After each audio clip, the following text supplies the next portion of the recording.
इससे पहले हमने आपको बताया था कि रणबीर कपूर को समन भेजा गया था और अब इस ऑनलाइन गेमिंग ऐप जिसका नाम है महादेव बेटिंग ऐप, इसको लेकर के अब समन भेजा गया है और कई अभिनेता अभिनेत्री अभी भी रडार पर हैं।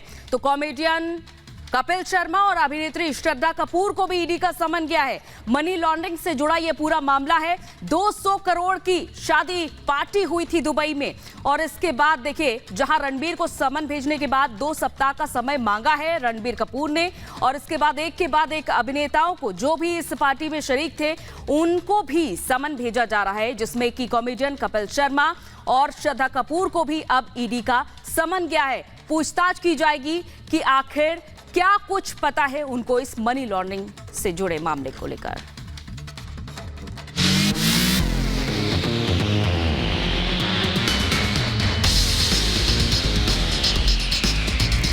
ये महादेव ऐप का महाजाल ही है जो बॉलीवुड के सितारे एक मंच पर जुटे, गाना गाया, ठुमके लगाए और सितारों ने इन ठुमके के बदले लाखों करोड़ों कमाए।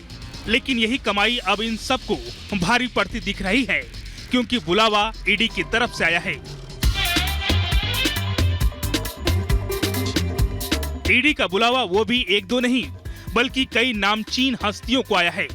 करीब 14 हस्ती पहले ही महादेव ऐप के महाजाल में फंसते नजर आ रहे थे, जिसमें रणबीर कपूर, टाइगर श्रॉफ, नेहा कक्कड़, भारती सिंह, सनी लियोनी जैसे नाम शामिल थे।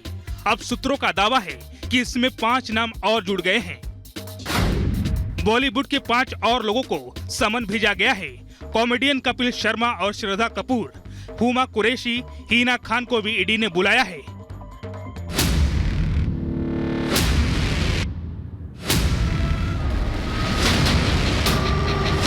आरोप है कि इन सितारों ने सट्टे का काला कारोबार कर अरबों कमाने वाले सौरभ चंद्राकर की शाही शादी में जो ठुमके लगाए उसके बदले हवाला के जरिए भुगतान लिया।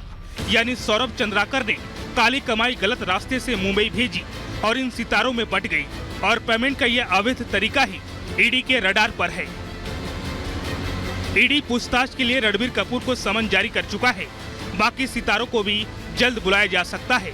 लेकिन इस बीच रणबीर ने ईडी से 2 सप्ताह का वक्त मांगा है। रणबीर ने ईडी को लेटर लिख समय मांगा है। ईडी ने 6 अक्टूबर को रणबीर को बुलाया था। जाहिर है कि ईडी के पास अभिलेखीय साक्ष्य है, फाइनेंशियल ट्रेल है। संगठित अपराध बहुत गंभीर एक प्रकरण होता है। इसकी गहराई में विवेचना के लिए एक professionally competent agency enforcement directorate है। उनके द्वारा प्रश्नों की जो फहरिस्त बनाई गई होगी उससे रणबीर कपूर अभिनेता से पूछताछ की जाएगी।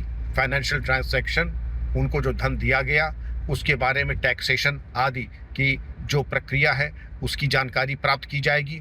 उनके द्वारा वांछित कर भुगतान किया गया है कि नहीं किया गया है।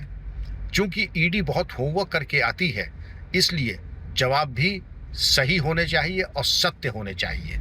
जरा सी चूक होने पर दूरगामी परिणाम नकारात्मक हो सकते हैं। बहरहाल सच तो हकीकत के बाद ही सामने आएगा, लेकिन सटोरियों का ब्लैक बैंक एक्सपोज हो चुका है। एक्सपोज सट्टे का वो काला कारोबारी सौरभ चंद्राकर भी हो चुका है जो चंद साल पहले तक जूस की दुकान चलाता था। इसमें अब नापाक कनेक्शन भी सामने आया है। महादेव ऐप को लेकर ईडी के कई बड़े दावे हैं। प्रमोटर्स का पाकिस्तान कनेक्शन होने का दावा है। दावा ये कि पाक के हवाला ऑपरेटर ऐप का पैसा डाइवर्ट करते। यही नहीं, पूरे खेल में आईएसआई के शामिल होने का भी शक है। ईडी की तरफ से जांच हर स्तर पर की जा रही है, लेकिन फिलहाल 200 करोड़ की शादी में सितारों की आफत आई है। Bureau report, Republic Bharat. तो चलिए अब हम आपको बताते हैं कि आखिर किस हवाला के जाल को लेकर के ये सवाल ईडी अब करने वाली है इन सितारों से। तो देखिए, सौरभ चंद्राकर की शादी में इन सितारों ने परफॉर्मेंस दी थी, स्टेज परफॉर्मेंस दी थी और ईडी की जांच के दायरे में परफॉर्मेंस का भुगतान आया है। दरअसल सितारों को भुगतान कैश में करने की जांच जारी है। इतनी बड़ी अमाउंट और वो भी कैश में की जा रही, इसकी वजह क्या?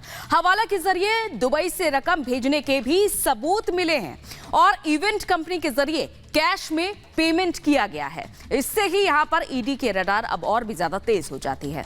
इसके बाद देखिए, जो ये सितारे जिन्होंने स्टेज पर परफॉर्मेंस दी, कैश में पेमेंट लिया, तो क्यों लिया, कैसे लिया, और अब इसको लेकर के ईडी सवाल करने वाली है। चलिए अब बात करते हैं अगली बड़ी खबर की। संजय सिंह की गिरफ्तारी हुई 4 अक्टूबर को और उनकी कल कोर्ट में पेशी हुई। 10 अक्टूबर तक की रिमांड अब संजय सिंह की दी गई है ईडी को, और अब ईडी पूछताछ करने वाली है। और क्या कुछ पूछताछ होगी, ये फिलहाल इस रिपोर्ट में देखिए।